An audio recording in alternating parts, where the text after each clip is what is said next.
get in here. Well, welcome. I actually was going to practice one of my favorite foil patterns. I just pulled out Miss Ellie out of the closet.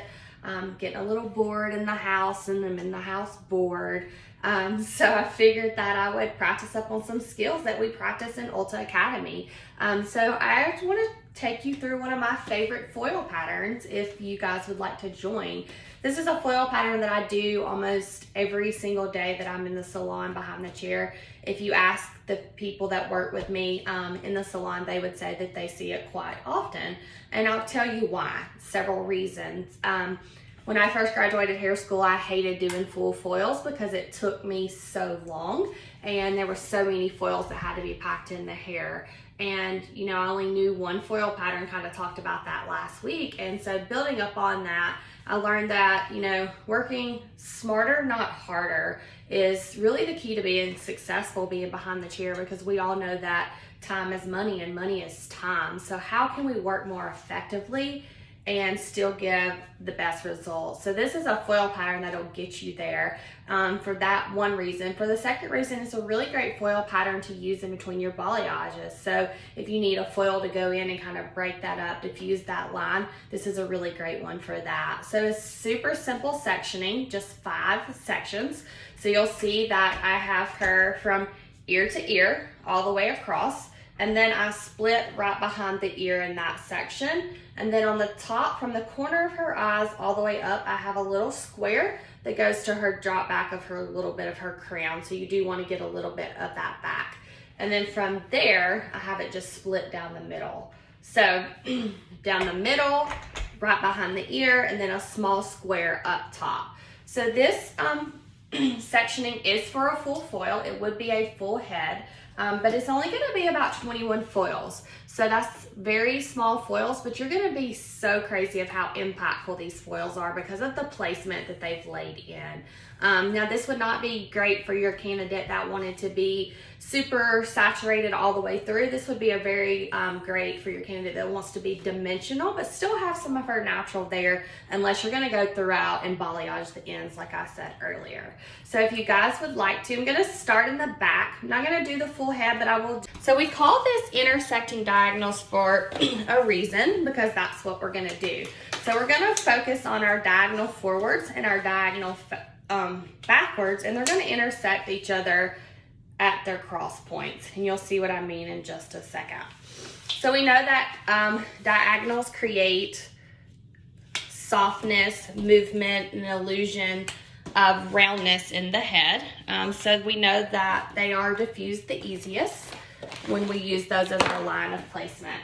So when I do this foil pattern, I usually traditionally will use slices, just because I'm not putting a ton of foils in her hair. I'm already on a diagonal, so I know that's going to diffuse it. So how can I get the maximum amount of coverage and dimension in her hair? What stitch pattern would that be? So that could be different for every single person that you touch.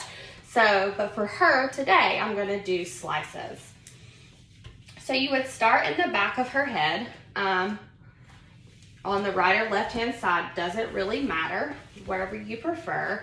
If you were going for someone that wanted that money piece or that really brightness in their front, you may want to start in the front piece in the very front of her head. If not, adjust your developer back here as you move forward. Just a little hot tip for you. I never start with, 30 back here, and by the time I get up here, having to bump it up to 40. Or 30, because you're not going to get consistent lift with that developer. So maybe start with your 10 volume back here if you're using lightener, and a 20 once you get to these sections, so that the timing kind of balances out and that 20 volume starts working a little faster than what your 10 volume did. All right, let's start in this section with a diagonal back. So if you can see, that's on a diagonal. I'm going to work on this side of her head. And from that diagonal, I'm going to take my slice.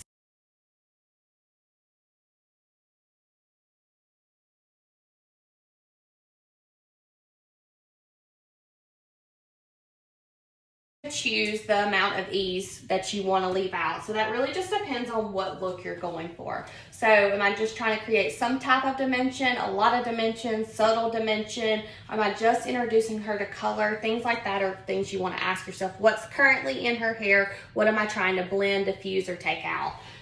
So if you look at here, I could go from this corner and go straight up and have a slice here that would still be impactful, but that's a ton of ease left out.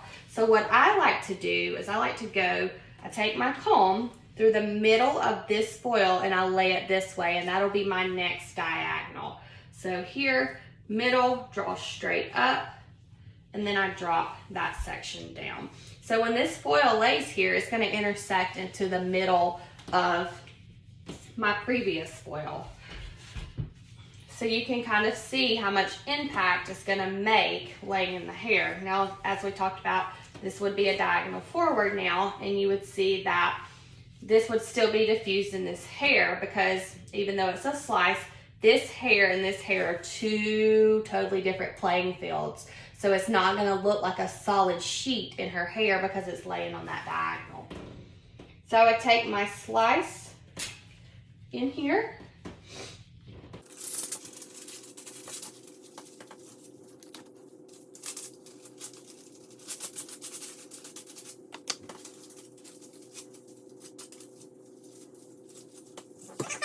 intersecting each other, and you can tell how they're building up off of each other as we go up the head. So the same thing in this section. Take my comb at the opposite diagonal, so diagonal forward, backwards, opposite of that, in the middle of the foil, and just draw your other diagonal. So you're still staying on a diagonal, but you're connecting the previous one. So the whole back section should have 6 or 7 foils max. Not a lot. Doesn't take a lot to cover this area with us doing slices, but still going to give us a lot of color.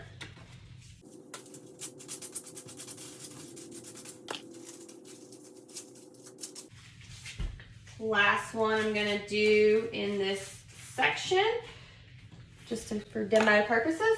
So from here, I would lay my comb here in the middle of this section, and I would get my opposite diagonal.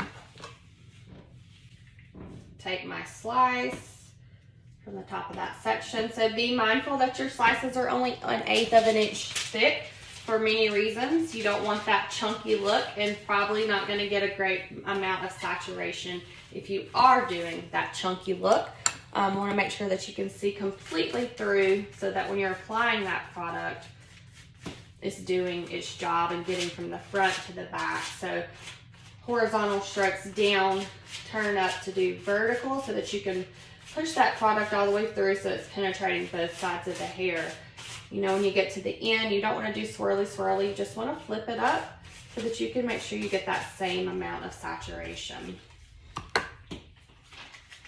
Folding it about 1/3 and then all the way up to your line. Taking your comb and flattening that out, and then make sure you have your flap down. See, I would have had a bleeder there. That's going to protect that, and then I can lock this foil up. All right, so last foil there, but I will show you the rest of the sectioning for kind of where these foils would lay. Let me scoot her a little closer. So we're on this diagonal. This way, I would take my comb from the middle of that foil, draw straight up, and of course clean that up, because clean sectioning ensures that our foils sit close to the scalp like they're supposed to.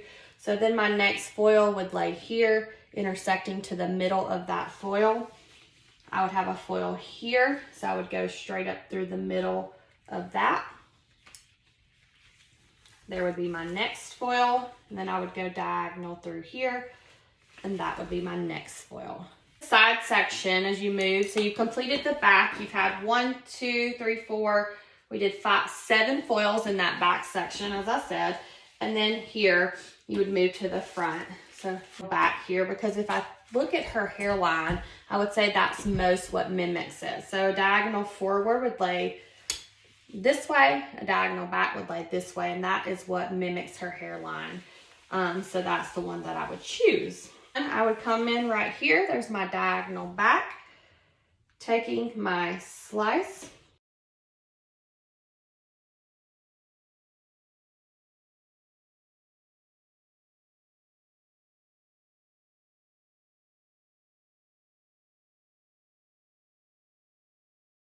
All right, so that first foil is in that section. From there, I would place my comb straight in the center and get my diagonal here. So you should only have about 3 foils on the side.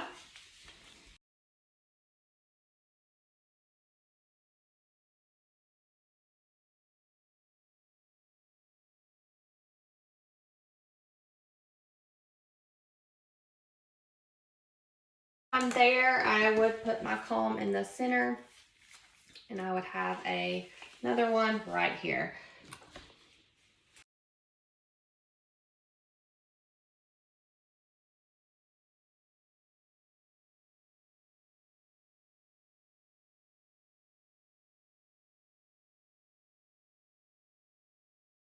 If you were worried about this being too much hair left out right here, you could absolutely, let me tilt her head down so you can see how much hair. You could absolutely do another foil right here to break that up and give you a diagonal right there where they would intersect. Cool, so that is your side. 3 to 4 foils. Definitely wouldn't take any more than 4 on anybody. Your traditional highlight. So the top section, you would do the same exact thing. So you would start in the back of the head. If I can tilt her down for you. Oh my gosh. Cameraman yourself is not always easy. Okay, so you would take a diagonal this way,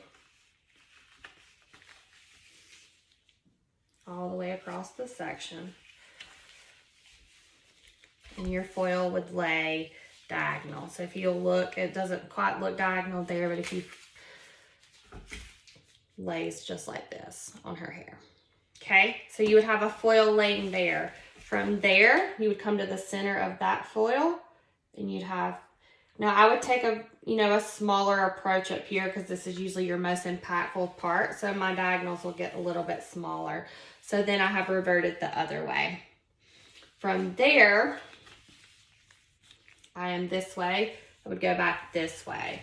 So you're just going to stack them on top of each other, alternating diagonals as you go throughout the top of her head. With smaller E's in between, just so you can be more impactful and cover more space. I will post a diagram of what this should look like on a full head for you guys, and hopefully I'm gonna find a picture of it on a client.